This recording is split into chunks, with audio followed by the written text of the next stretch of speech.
Jake's POV. Arriving at the tree castle, the wolf familiar led us through the entrance.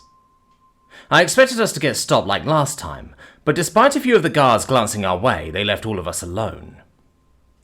Unlike last time, no one met us to guide us in. Rather, we just kept following the wolf. We went straight past the meeting room that we used last time we met with her, and went down a long, tall hallway. "Is this what happened the last time you were summoned to the castle?" Luna asked, sounding nervous. "No, this is very different. During our previous visit, we attended a formal audience with Her Majesty, Queen Ompera, in the room we just passed. The time after that, I believe the meeting was in her personal chambers," Suma said. "I've met with her quite a few times, usually in her room since we discussed private matters," I said. "Wait, are we about to meet the Queen?" Luna asked, suddenly very aware of what was happening. "I think so," I said. "Most likely," Suma agreed. Both of them were still perched on each of my shoulders, but Luna was starting to shift around worriedly. "You nervous?" I asked Luna. "Are you not?" "Not as much as I was the first few times, but a little.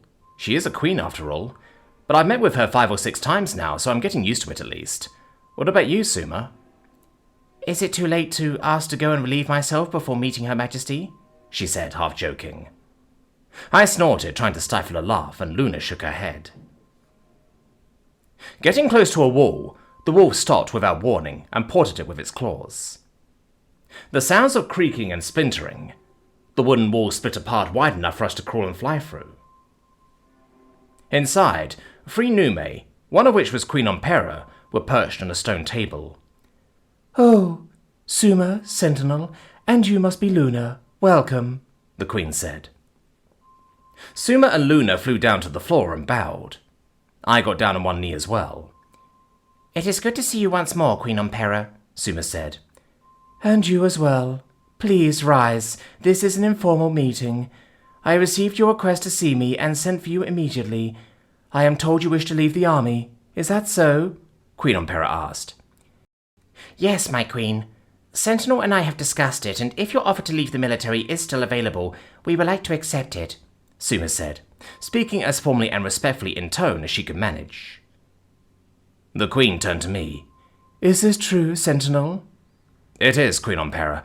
When we last met, I was so angry about what—" I stopped talking and looked to the other 2 Nume and Luna, who had been quiet so far. Queen Ompera noticed my hesitation. "Ah, of course." She turned to the 2 Nume. "Leave us for a moment. Lady Luna, would you please follow my attendants? They will see that you receive food and water while I speak with your daughter and Sentinel." "Yes, of course, Your Majesty," Luna said, still bowing.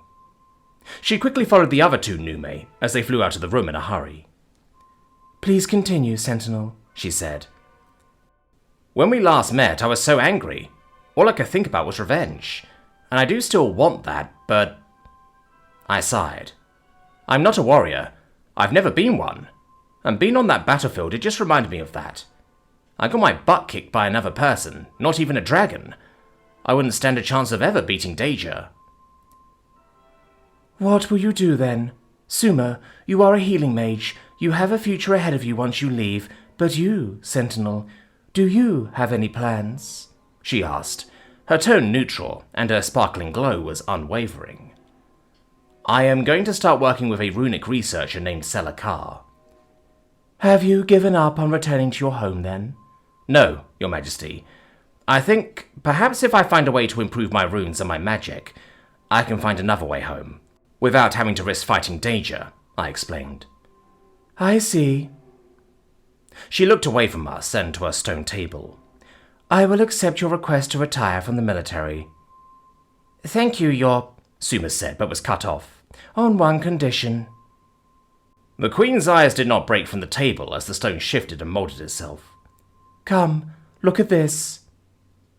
I stood up and Suma flew and perched on the table opposite of the Queen. "What is it?" I asked. And the table settled into a series of shapes, then parts of it began to change colours. It shifted from stone grey to blue and green, forming islands and oceans. "The Eastern Isles of Taldra, A coalition of island nations directly south of Sangu Dragon. Your Majesty, may I ask what your condition was? Suma asked. One of our spies was on the main island, Taldra itself, when a large force from the Southern Union invaded. He sent word beforehand that he had found important information and that he needed to deliver it to me personally. So you want us to find him, I guess? I asked, annoyed and nervous. No, I assume he died during the invasion. The Union does not tend to take survivors, and while he may have been excellent at infiltration, he was unequipped to be a warrior. Then, you want us to find the information he had? Suma asked. No, he had an assistant, a guardian. She may have survived. Find her. She might also have known the information. Why didn't he just send it with someone else? Someone trusted? I know he was behind enemy lines, but he was still able to get a message to you, right? What could it have been? I asked. His message was encoded. It was meant to resemble a decorative statue, but the inside was engraved with runic symbols. We received messages this way at regular intervals, but complex communication was nearly impossible. His message was just 4 symbols: urgent, return, danger, and dragon, she said. A chill immediately ran down my body as a cold sweat dripped down my back. No, Suma whispered. It may not be what you believe. Dragon was a code word that meant a level of danger. He was saying that there was a threat to the country, Queen Ampera explained.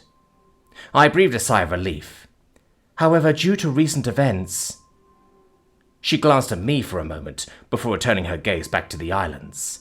The possibility cannot be ruled out. Go to the island on one last mission with the Drakes. Find the guardian named Volundra. What if she is dead too? I asked. Should we try to find the information? That and all other options have already been explored. If we cannot find Volundra, we must consider the information lost and hope that we can find rest in the eye of whatever storm may be coming. Awesome. I asked to get her out of the army, and her response is, sure, but go on this mission behind enemy lines first. Oh, and our whole nation may depend on it, I thought. No pressure. Actually, a fair amount of pressure. Our whole nation could depend on your success, she said, and I sighed. If we do this, you will let us leave the army? I asked. If you do this, I will personally ensure that you are retired with honors. And if you do manage to locate the information, I will give special assurances to the researcher you wanted to begin working with. Using our private connection, Suma asked, Well, Jake, what do you think? Sounds like we don't really have much of a choice, I responded, also through the connection. We accept, Suma said. When do we leave? Preparations will take 3 days. Word has already been sent to the Drakes.